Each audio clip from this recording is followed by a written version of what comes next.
ಇತ್ತೀಚಿನ ಸಂಚಿಕೆಗಳನ್ನು ಜಾಹೀರಾತಿನ ಕಿರಿಕಿರಿ ಇಲ್ಲದೆ ನೋಡಿ.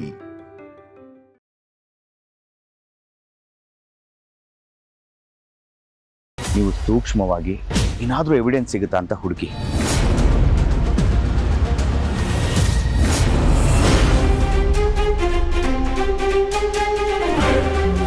ನಾವಿಬ್ರು ಒಂದೇ ಲೋಕದವರಾಗಿದ್ರು ನನ್ನ ಮೇಲೆ ನೀನು ಅನುಮಾನ ಪಟ್ಬಿಟ್ಟೆ. ಆದ್ರೆ ನೀನು ಒಬ್ಬ ದುಷ್ಟನ ನಂಬಿದ್ಯಾ. ನಾಗಮಾತೆಗೆ ತೊಂದರೆ ಕೊಟ್ಟವ್ರು ಯಾರು ಅಂತ ನೋಡು.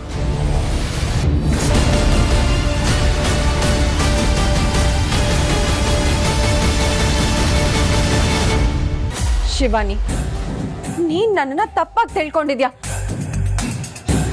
ನನ್ಗೆ ಆದಿಶೇಷನ್ ಮೇಲೆ ಮನ್ಸಿದೆ. ನಾಗಮಾತೆಗೆ ನಾನ್ ತೊಂದರೆ ಕೊಟ್ರೆ ಆದಿಶೇಷ ನನ್ನನ್ನು ಸುಮ್ಮನೆ ಬಿಡ್ತಾನ? ನನ್ನಿಂದ ಅವನು ದೂರ ಆಗಲ್ವಾ? ಹಾಗಿದ್ಮೇಲೆ ನಾನು ನಾಗಮಾತೆಗೆ ಯಾಕೆ ತೊಂದರೆ ಕೊಡ್ಲಿ? ಸುಳ್ಳು ಹೇಳ್ಬೇಡ ಶಿವಾನಿ. ನಾನ್ ಸುಳ್ಳು ಹೇಳ್ತಾ ಇಲ್ಲ, ನಾಟಕನೂ ಮಾಡ್ತಾ ಇಲ್ಲ. ನನ್ಗೆ ಈ ವಿಷಯನೇ ಗೊತ್ತಿಲ್ಲ. ನಾಗಮಾತೆಗೆ ಏನಾಯ್ತು ಅಂತ ಹೇಳು ಶಿವಾನಿ. ನೀನ್ ನನ್ನನ್ನ ಸಂಹಾರ ಮಾಡಿದ್ಮೇಲೆ ನನಗೆ ಮತ್ತೆ ಪುನರ್ಜನ್ಮ ಕೊಟ್ಟೋರು ಅವರು. ಹೇಳು ಶಿವಾನಿ, ನಾಗಮಾತೆಗೆ ಏನಾಯ್ತು? ಪ್ರಾಣ ಇದೆ, ಆದ್ರೆ ಎಚ್ಚರ ಇಲ್ಲ. ಅವ್ರ ಈ ಸ್ಥಿತಿಗೆ ಯಾರು ಕಾರಣ ಆದ್ರು ಅನ್ನೋದು ನನಗೆ ಗೊತ್ತಾದ್ರೆ ಮರು ಕ್ಷಣನೇ ಅವರ ಸಾವು.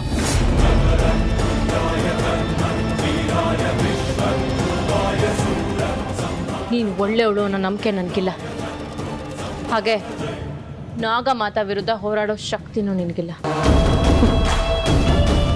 ಅನುಮಾನ ಪಡ್ತಾ ಇದೆಯಾ? ಆ ಅನುಮಾನನ ದೂರ ಮಾಡೋದೆ ನನ್ನ ಕೆಲಸ. ಆ ಅನುಮಾನ ದೂರ ಆಗದೆ ಹೋದ್ರೆ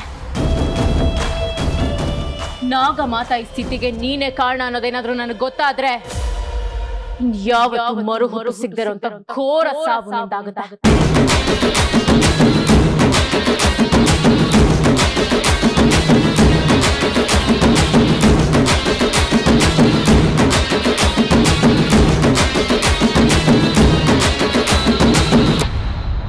ಮಾಯಾ ಸಾವನ್ನೇ ಗೆದ್ದು ಬಂದಿದ್ದಾಳೆ.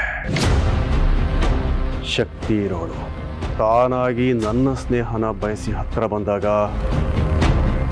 ನಾನು ಅವಳನ್ನು ದೂರ ತಳ್ಳೋದು ಎಷ್ಟು ಮಟ್ಟಿಗೆ ಸರಿಯಾಗತ್ತೆ? ಒಂದು ವೇಳೆ ನಾನೇನಾದರೂ ಹಾಗೆ ಮಾಡಿದೆ ಅಂತಂದರೆ ಶತ್ರುಗಳು ನನಗಿಂತ ಮುಂದೆ ಹೋಗ್ಬಿಡ್ತಾರೆ. ರೈಟ್. ಆಮೇಲೆ ಇನ್ನೊಂದು ಇಂಪಾರ್ಟೆಂಟ್ ವಿಷಯ, ನಾನು ಈ ಮನೆಯಲ್ಲಿ ದಿಗ್ವಿಜಯ ಅಂತೇಳಿ ಪ್ರೂವ್ ಮಾಡಬೇಕು. ನಾನೇ ಹೋಗಿ ದಿಗ್ವಿಜಯ ಅಂತ ಹೇಳಿದ್ರು ಯಾರೂ ನನ್ನನ್ನು ನಂಬೋದಿಲ್ಲ. ಅದಕ್ಕೆ ನನಗೂ ಹತ್ತಿರದವರಾಗಿರಬೇಕು, ಜೊತೆಗೆ ಮನೆಯಲ್ಲಿ ಎಲ್ಲರೂ ಅವ್ರನ್ನ ನಂಬೋ ಹಾಗಿರಬೇಕು. ಯಾರು ಯಾರು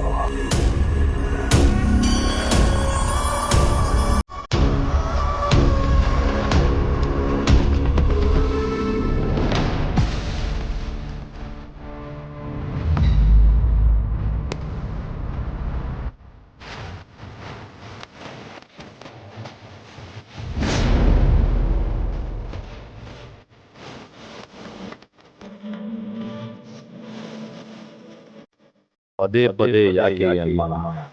ಇವನೇ ದಿಗ್ವಿಜಯ ಅಂತ ನನ್ಗೆ ಯಾಕೆ ಅನಿಸ್ತಾ ಇದೆ?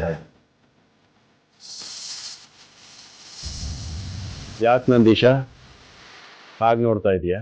ಒಂದೇ ಥರ ಇರೋ ಅಣ್ಣ ತಮ್ಮಂದಿರನ್ನ ನಾನು ನೋಡಿದ್ದೀನಿ, ಆದರೆ ಒಂದೇ ಥರ ನಡವಳಿಕೆ ಇರೋ ಅಣ್ಣ ತಮ್ಮಂದಿರನ್ನ ನಿಮ್ಮಿಬ್ಬರನ್ನೇ ನೋಡಿದ್ದೀನಿ.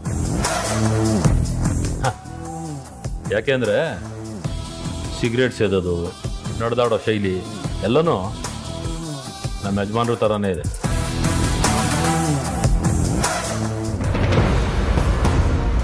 ಮಾಯಾಂಗನೆ ಹೇಳಿದ್ದನ್ನ ನಾನು ನಂಬೋದಾ? ಅಲ್ಲ, ನಾಗಮಾತನ ನೇರವಾಗಿ ಎದುರಿಸೋ ಶಕ್ತಿ ಆ ಮಾಯಾಂಗನೆಗಿಲ್ಲ. ಹಾಗಾದ್ರೆ ಆದಿಶೇಷ ಎಲ್ಲಿದ್ದಾನೆ ಅನ್ನೋ ಸತ್ಯ ನನಗೆ ಗೊತ್ತಾಗಬಾರ್ದು ಅಂತ ತಡೆದ ಶಕ್ತಿ ಯಾವುದು?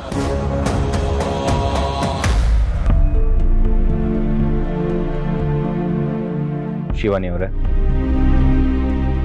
ಹೀಗೆ ಯೋಚನೆ ಮಾಡ್ತಾ ಕೂತ್ಕೊಂಡ್ರೆ ಹೇಗೆ? ಎಷ್ಟು ಅಂತ ಯೋಚನೆ ಮಾಡ್ತೀರ? ಬನ್ನಿ ಊಟ ಮಾಡಿ. ಬೇಡ ನನಗೆ. ಅಲ್ಲಿ ನಾಗ ಮಾತ ಉಸಿರನ್ನೇ ಆಹಾರ ಅಂತ ಬದುಕ್ತಿರುವಾಗ ಇಲ್ಲಿ ನಾನು ಹೇಗೆ ಊಟ ಮಾಡಲಿ? ಹಾಗೆ ನೀವು ಕೂಡ ಉಸಿರೇ ಆಹಾರ ಅಂತ ಸುಮ್ಮನೆ ಇರ್ತೀರಾ? ಶಿವಾನಿ ಅವರೇ ಬನ್ನಿ ಊಟ ಮಾಡಿ. ಬೇಡ.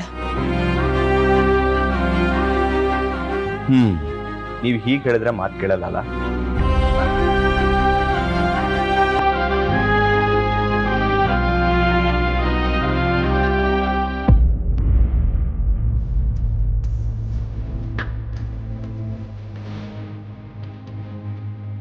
ತಗೊಳ್ಳಿ ಊಟ ಮಾಡಿ.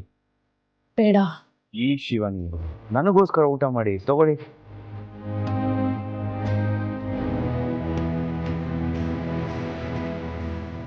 ಈಗ ಏನಾಯ್ತು ಅಂತ?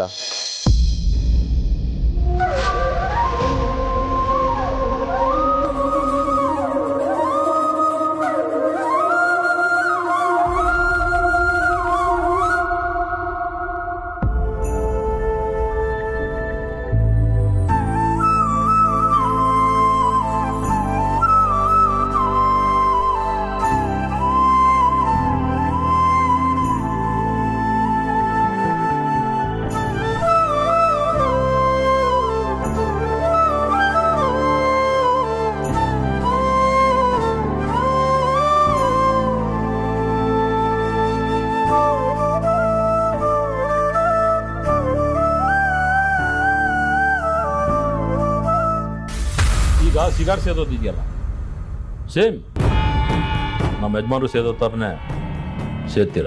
ಇಲ್ಲ ನಂದೀಶ್, ನಾನು ಯಾರನ್ನೂ ಇಮಿಟೇಟ್ ಮಾಡೋದಿಲ್ಲ. ಇದು ನನ್ನ ಕ್ಯಾರೆಕ್ಟರ್. ಕೆಲವರು ನನ್ನನ್ನು ಫಾಲೋ ಮಾಡ್ತಾರೆ ಅಷ್ಟೇ. ಓ, ಹಾಗಾದರೆ ನಮ್ಮ ಯಜಮಾನರು ನಿಮ್ಮನ್ನು ಇಮಿಟೇಟ್ ಮಾಡ್ತಾ ಇದ್ದಾರಾ?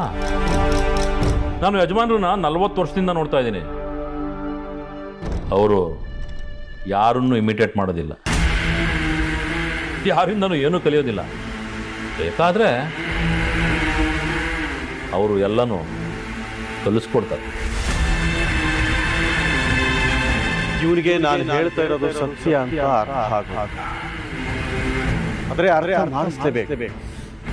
ಹೇಗೆ ಅರ್ಥ ಮಾಡಿಸೋ ನಂದೀಶ, ದಿಗ್ವಿಜಯ ಅಂತ ಹೇಳ್ಕೊಂಡು ಬಂದಿರೋನ್ನ ದಿಗ್ವಿಜಯ ಅಲ್ಲ ಅಂತ ಹೇಳಿದ್ರೆ ನೀನು ಹೇಗೆ ರಿಯಾಕ್ಟ್ ಮಾಡ್ತೀಯ? ಏನು ತಮಾಷೆ ಮಾಡ್ತಾ ಇದ್ದೀರಾ? ಈಗ ಬಂದಿದ್ದಾರಲ್ಲ ಅವರು ದಿಗ್ವಿಜಯ್, ನಮ್ಮ ಯಜಮಾನರು.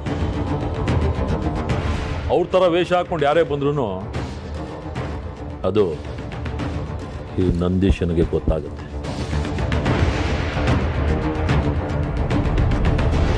ಬರಲ್ಲ.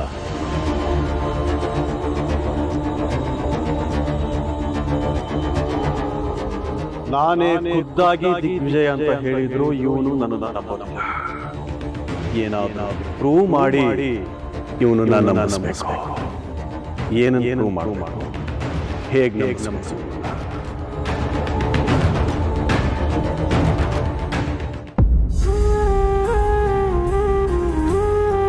ತಗೊಳ್ಳಿ, ನೀರು ಕುಡೀರಿ. ಯಾಕೆ ಇಷ್ಟೊಂದು ಅಪ್ಸೆಟ್ ಆಗಿದ್ದೀರಾ? ನೀವು ಈ ರೀತಿ ನೋವಲ್ಲಿರೋದನ್ನ ನನ್ನಿಂದ ನೋಡೋಕ್ಕಾಗಲ್ಲ.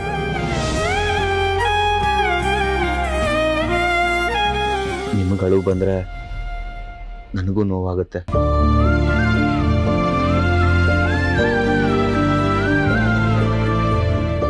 ನೋಡಿ, ನೀವು ಯಾವುದೇ ಕಾರಣಕ್ಕೂ ಬೇಜಾರು ಮಾಡ್ಕೋಬಾರ್ದು. ಯಾವಾಗಲೂ ನಗ್ನಗ್ತಾ ಇರಬೇಕು. ನಗು ನೋವನ್ನು ಸಾಯಿಸುತ್ತೆ, ಸಮಸ್ಯೆನ ಸಾಯಿಸುತ್ತೆ. ಅದು ಬಿಟ್ಟು ನೀವು ಈ ರೀತಿ ನೋವಲ್ಲಿ ಕೂತ್ರೆ ನಿಮ್ಮನ್ನ ಪ್ರೀತಿಸೋರು ನೋವು ತಿಂತಿರ್ತಾರೆ. ಅವ್ರಿಗೇನೋ ಆಯಿತು ಅನ್ನೋ ಯೋಚನೆ ಬಿಡಿ. ನೀವು ಸೇಫ್ ಆಗಿದ್ದೀರಲ್ಲ, ಅದಕ್ಕೆ ಸಂತೋಷ ಪಡಿ. ನೀವ್ಯಾಕೆ ಹೀಗೆ ಮಾತಾಡ್ತಾ ಇದ್ದೀರಾ? ಮನುಷ್ಯತ್ವ ಇಲ್ದಿರೋರ ಥರ. ಅಯ್ಯೋ ಶಿವಾನಿ ಅವರೇ, ನಾನು ಹಾಗಲ್ಲ ಹೇಳಿದ್ದು. ನೀವು ಹೀಗೆ ಕೂತ್ರೆ ಮುಂದಕ್ಕೆ ಹೋಗೋಕ್ಕಾಗಲ್ಲ. ನಮಗೆ ಬಂದಿರೋ ಸಮಸ್ಯೆನ ನಾವೇ ತುಳಿಬೇಕು ಅಲ್ವಾ? ಆದರೆ ಬಂದಿರೋ ಸಮಸ್ಯೆ ಯಾವುದು ಅಂತಲೇ ಗೊತ್ತಿಲ್ವಲ್ಲ. ನಾಗ ಮಾತನ ಈ ಸ್ಥಿತಿಗೆ ತಂದಿರೋದು ಯಾರು ಅಂತ ಗೊತ್ತಾಗ್ದೆ ನನಗೆ ನೆಮ್ಮದಿ ಇಲ್ಲ. ಯಾರು ಅಂತ ನಾನು ತಿಳ್ಕೊಳ್ಳೇಬೇಕು. ಒಂದು ವಿಷಯ ತಿಳ್ಕೊಳ್ಳಿ, ನನ್ನ ಎಕ್ಸ್ಪೀರಿಯನ್ಸ್ ಪ್ರಕಾರ ಯಾರೇ ಏನೇ ತಪ್ಪು ಮಾಡಿದ್ರು ಒಂದಲ್ಲ ಒಂದು ಸಾಕ್ಷಿ ಬಿಟ್ಟು ಹೋಗಿರ್ತಾರೆ. ಇದು ಎಲ್ಲ ಕ್ರೈಮಲ್ಲೂ ನಡೆಯೋದೆ. ತಪ್ಪು ಮಾಡಿದ್ರು ತಪ್ಪಿಸ್ಕೊಳ್ಳೋದಕ್ಕೆ 100 ದಾರಿ ಹುಡ್ಕೊಂಡಿದ್ರು ಅವನು ಸಿಕ್ಕಾಕೊಳ್ಳೋದಕ್ಕೆ ದೇವರು ಒಂದಲ್ಲ ಒಂದು ದಾರಿ ಮಾಡಿರ್ತಾರೆ. ನಿಮಗೆ ಖಂಡಿತವಾಗ್ಲೂ ಹಾಗನ್ಸುತ್ತಾ? ನಾಗಮಾತಾಗೆ ತೊಂದರೆ ಆಗಿರೋ ಕಡೆ ಏನಾದರೂ ಸುಳಿವು ಸಾಕ್ಷಿ ಇರುತ್ತೆ ಅಂತ ಅನ್ಸುತ್ತಾ? ಖಂಡಿತ ಇರುತ್ತೆ. ಬನ್ನಿ ಹೋಗೋಣ.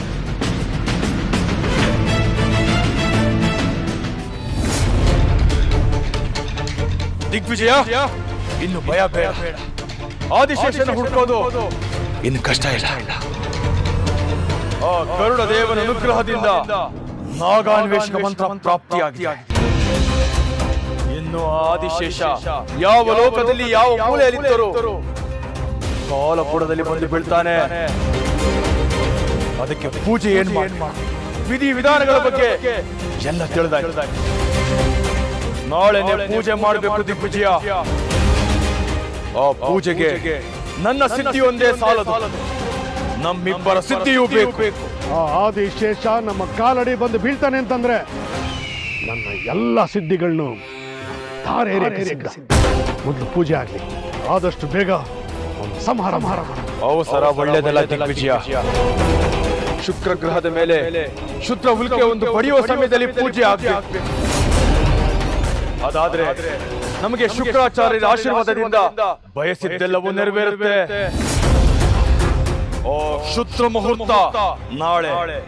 ಒಟ್ನಲ್ಲಿ ಆ ಆದಿಶೇಷ ಯಾರು ಅಂತ ಗೊತ್ತಾಗಿ ಸಂಹಾರ ಆದ್ರೆ ಸಾಕು.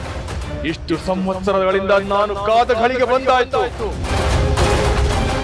ಘೋರ ತಪಸ್ಸಿಗೆ ಫಲ ಸಿಕ್ಕಾಯ್ತು. ನನ್ನಲ್ಲಿ ಉರಿಯುತ್ತಿರುವ ಸೇಡಿಗೆ ನಾಗಲೋಕ ಸುಟ್ಟು ಭಸ್ಮವಾಗಲೇಬೇಕು. ನಾನು ಬಯಸುವುದು ನನಗೆ ಸಿಗಲೇಬೇಕು.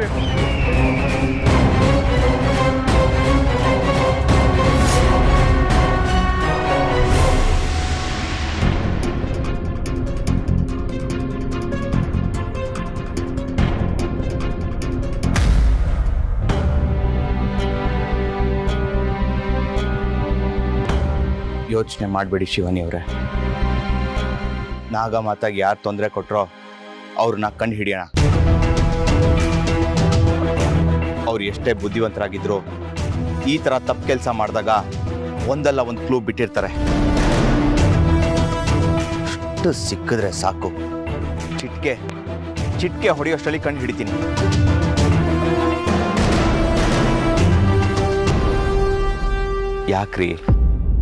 ಯಾಕೆ ಸೈಲೆಂಟ್ ಆಗಿದ್ದೀರಾ? ನಾಗಮಾತಾ ಯಾರು ಅಂತ ನಿಮಗೆ ಸರಿಯಾಗಿ ಗೊತ್ತಿಲ್ಲ ಅಭಯ್ ಅವರೇ. ಅವರು ಬರೀ ಒಂದು ದೂರದ ರಾಣಿ ಅಲ್ಲ, ಒಂದು ದೇಶಕ್ಕೆ ಮಹಾರಾಣಿ ಅಲ್ಲ, ಒಂದು ಲೋಕಕ್ಕೆ ರಾಜಮಾತೆ. ಅವ್ರಿಗೇನಾದ್ರೂ ತೊಂದರೆ ಆದ್ರೆ ಅದು 7 ಲೋಕಕ್ಕೂ ಪ್ರಭಾವ ಬೀರುತ್ತೆ. ಅವರು ಪೂರ್ವ ಸ್ಥಿತಿಗೆ ಬರೋವರೆಗೂ ನನಗೆ ನೆಮ್ಮದಿ ಇಲ್ಲ. ಅವ್ರಿಗಾದ ಸಮಸ್ಯೆಯಿಂದ ಬರೀ ನೀವೊಬ್ಬರೇ ನೋವು ತಿಂತಿಲ್ಲ, ನನ್ನ ಮನಸ್ಸು ಕಾರಣ ಇಲ್ಲದೆ ಒದ್ದಾಡ್ತಿದೆ. ಅದೇನೋ ಗೊತ್ತಿಲ್ಲ ಶಿವಾನಿ ಅವರೇ, ನನಗೂ ಅವ್ರಿಗೂ ಯಾವ ಸಂಬಂಧನೂ ಇಲ್ಲ. ಆದರೂ ನನ್ನ ಮನಸ್ಸು ಹೇಗೋ ಕೊರಗ್ತಾ ಇದೆ. ಅವ್ರಿಗೆ ಯಾರು ತೊಂದರೆ ಮಾಡಿದ್ರು ಅಂತ ಗೊತ್ತಾದರೆ ಅವ್ರಿಗೇನು ತೊಂದರೆ ಆಗಿದೆ ಅಂತ ಗೊತ್ತಾಗುತ್ತೆ. ಅದರಿಂದ ಅವರು ಮತ್ತೆ ಮೊದಲಿನ ಸ್ಥಿತಿಗೆ ತರ್ಬೋದು. ಬನ್ನಿ ಹೋಗೋಣ.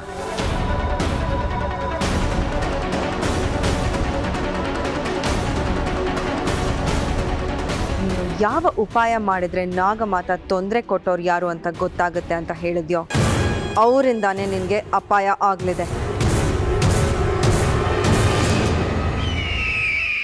ಗುರುಗಳೇ, ನಿಮ್ಮಿಂದ ಒಂದು ಸಹಾಯ ಆಗಬೇಕಾಗಿತ್ತು. ನನಗಾಗಿ ವರ್ಷಾನುಗಟ್ಟಲೆಯಿಂದ ಕಾದವನು ನಿನಗೆ ಸಹಾಯ ಮಾಡುವುದು ನನ್ನ ಕರ್ತವ್ಯ, ನನ್ನ ಜವಾಬ್ದಾರಿ. ಹೇಳು ಏನಾಗಬೇಕು? ವಾಯುವಿನಿಂದ ಧನಕನಕಗಳನ್ನು ಸೃಷ್ಟಿ ಮಾಡಿಕೊಡಲೇ? ನೀನು ನಿಂತಿರುವ ಕಡೆ ಭವ್ಯವಾದ ಬಂಗಲೆಯನ್ನು ಕಟ್ಟಿಸಿಕೊಡಲೆ.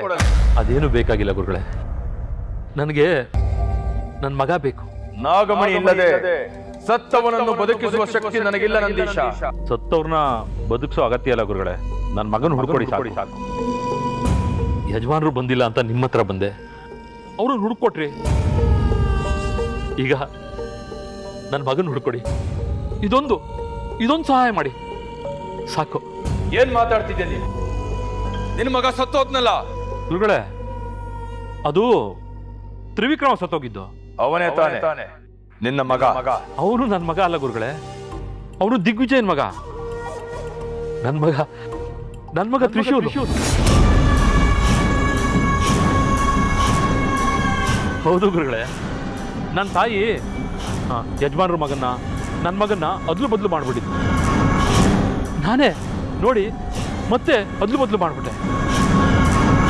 ಯಾಕೆ ಅಂದ್ರೆ ನಾಗಮಣಿ ಏನಾದರೂ ನನಗೆ ಸಿಕ್ಕಿದ್ರೆ ಅದ್ರ ಪ್ರತಿಫಲ ಪೂರ್ತಿ ನನ್ನ ಮಗನಿಗೆ ಸಿಗ್ಲಿ ಅಂತ ಗುರುಗಳೇ. ನಂಬಿಗಸ್ತ ಅನ್ಕೊಂಡೆ. ಇವನು ದಿಗ್ವಿಜಯನಿಗಿಂತ ಕುತಂತ್ರಿ, ನಿಯತ್ತಿಲ್ಲದವನು, ನಂಬೋ ಹಾಗಿಲ್ಲ. ಇವನು ನಂಬಿಕೆಗೆ ಅರ್ಹನೇ ಅಲ್ಲ. ಆ ಕ್ಷಣದಲ್ಲಿ ನನ್ನ ಮಗನಿಗೆಲ್ಲ ಸಿಗ್ಲಿ ಅಂತ ಆ ರೀತಿ ಮಾಡ್ಬಿಟ್ಟೆ ಗುರುಗಳೇ, ಬೇರೆ ಯಾವ ಉದ್ದೇಶದಿಂದನೂ ಅಲ್ಲ. ಇವನು ಮೊದಲೇ ಹೇಳಿದ್ನಲ್ಲ, ಅವನಿಂದ ನಾಗಮಣಿಯನ್ನು ಕಿತ್ಕೊಂಡು ನಾವಿಬ್ರು ಹಂಚ್ಕೊಳ್ಳೋಣ ಅಂತ. ಆದ್ರೆ ಇವನು ನೋಡಿದ್ರೆ ನನಗಿಂತ ಒಂದು ಹೆಜ್ಜೆ ಮುಂದೆ ಹೋಗಿ ಅವನ ಮಗನ್ನ ಅಲ್ಲಿದ್ದಾನೆ. ಇವನು ತುಂಬಾ ಬುದ್ಧಿವಂತ, ದಾನವ ಬುದ್ಧಿ. ಇವನ್ ಬಗ್ಗೆ ಎಚ್ಚರ ಇರಲೇಬೇಕು. ಯಾಕೆ ಗುರುಗಳೇ ಏನು ಮಾತಾಡ್ತಾ ಇಲ್ಲ? ಎಲ್ಲದಕ್ಕೂ ಸಿದ್ಧಸೂತ್ರವಾದ ಒಂದು ಪೂಜೆ ಇದೆ ನಂದೀಶ. ಅದೇನು ಅಂತ ತಿಳ್ಕೊಂಡು ಪೂಜೆ ಮಾಡಿ ನಿನ್ನ ಮಗನ್ನ ಹೊಡ್ಕೊಡ್ತೀನಿ. ಏನು ನಿಶ್ಚಿಂತೆಯಾಗಿ ಹೊರಡು. ಸರಿ ಗುರುಗಳೇ.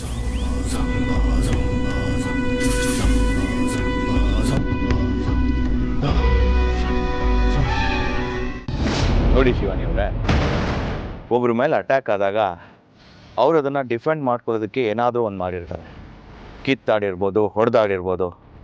ಅಂಥ ಟೈಮಲ್ಲಿ ಅಟ್ಯಾಕ್ ಮಾಡೋಕ್ಕೆ ಬಂದವನು ಏನಾದರೂ ಒಂದು ಎವಿಡೆನ್ಸ್ ಬಿಟ್ಟಿರ್ತಾನೆ. ಅದು ಅಟ್ಯಾಕ್ ನಡೆದ ಜಾಗದಲ್ಲೇ ಇರಬೇಕಂತೇನಿಲ್ಲ, ಅವನು ಓಡಾಡೋ ಜಾಗದಲ್ಲೂ ಇರುತ್ತೆ. ಏನಾದರೂ ಒಂದು ಸಣ್ಣ ಎವಿಡೆನ್ಸ್, ಒಂದು ಸಣ್ಣ ದಾರ ಸಿಕ್ಕಿದ್ರೂ ಸಾಕು, ಅವ್ರು ಯಾರು, ಅವ್ರು ಯಾಕೆ ಅಟ್ಯಾಕ್ ಮಾಡಿದ್ರು ಅಂತ ಕಂಡುಹಿಡಿಯೋದು. ನೀವು ಸೂಕ್ಷ್ಮವಾಗಿ ಏನಾದರೂ ಎವಿಡೆನ್ಸ್ ಸಿಗುತ್ತಾ ಅಂತ ಹುಡುಕಿ. ನಾನು ಹುಡುಕ್ತೀನಿ, ಖಂಡಿತ ಏನಾದರೂ ಒಂದು ಸಿಕ್ಕೇ ಸಿಗುತ್ತೆ. ನೀವು ಆ ಕಡೆ ಹುಡುಕಿ, ನಾನು ಈ ಕಡೆ ಹುಡುಕ್ತೀನಿ.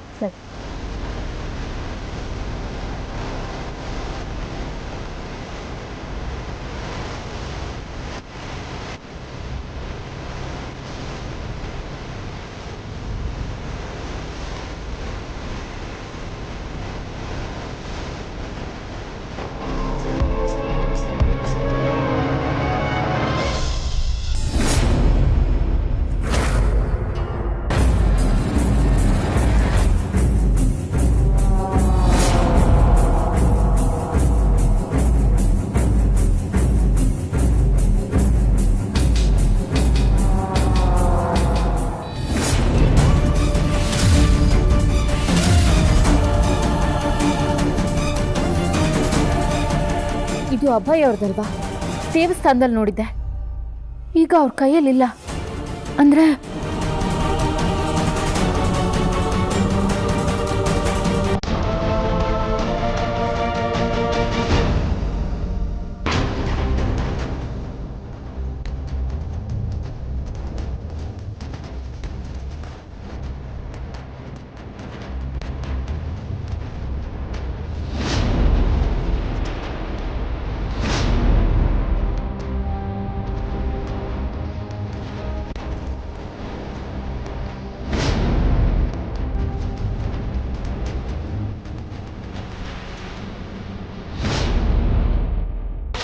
ಅಭಯ್ ನಾನು ದೇವಸ್ಥಾನದ ಹತ್ರ ಇದ್ದಾಗ ಇದೆಲ್ಲ ಅವ್ರ ಹತ್ರ ಇತ್ತು.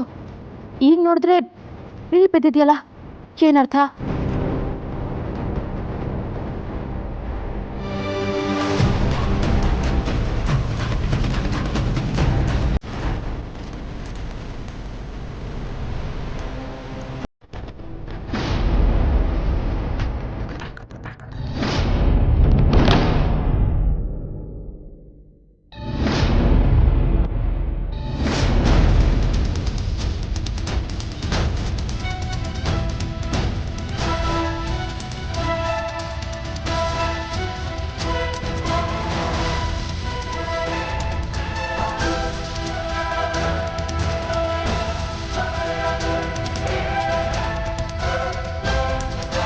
ಏನಿದು ನನಗೊಂದು ಅರ್ಥ ಆಗ್ತಿಲ್ವಲ್ಲ. ಅಯ್ಯೋರೇ ಏನಾದ್ರೂ ಸುಳಿ ಸಿಗುತ್ತೆ ಅಂತ ಇಲ್ಲಿ ಕಲ್ಕೊಂಡು ಬಂದ್ರು. ನೋಡಿದ್ರೆ ಅವ್ರದ್ದೇ ಸುಳಿ ಸಿಗ್ತಾ ಇದೆಯಲ್ಲ. ನಾನು ಇವ್ರ ಬಗ್ಗೆ ತಪ್ಪು ಯೋಚನೆ ಮಾಡಿದ್ನ. ಇವರು ನನ್ನ ಬಗ್ಗೆ ಇಷ್ಟೊಂದು ಅಕ್ಕರೆ ತೋರಿಸ್ತಾರೆ. ನಾಗಮಾತ ವಿಚಾರದಲ್ಲೂ ಬೇಸರ ಪಡ್ತಾ ಇದ್ರು. ಈಗ ನೋಡಿದ್ರೆ ಇಲ್ಲಿ ನಾಗಮಾತ ಬಿದ್ದಿದ್ದ ಜಾಗದಲ್ಲಿ ಅಬ್ಬಾಯಿಗೆ ಸಂಬಂಧಪಟ್ಟ ವಸ್ತುಗಳು ಸಿಗ್ತಾ ಇದೆ. ಅನುಮಾನ ಪಡ್ಬೇಕಾ ಬೇಡವಾ?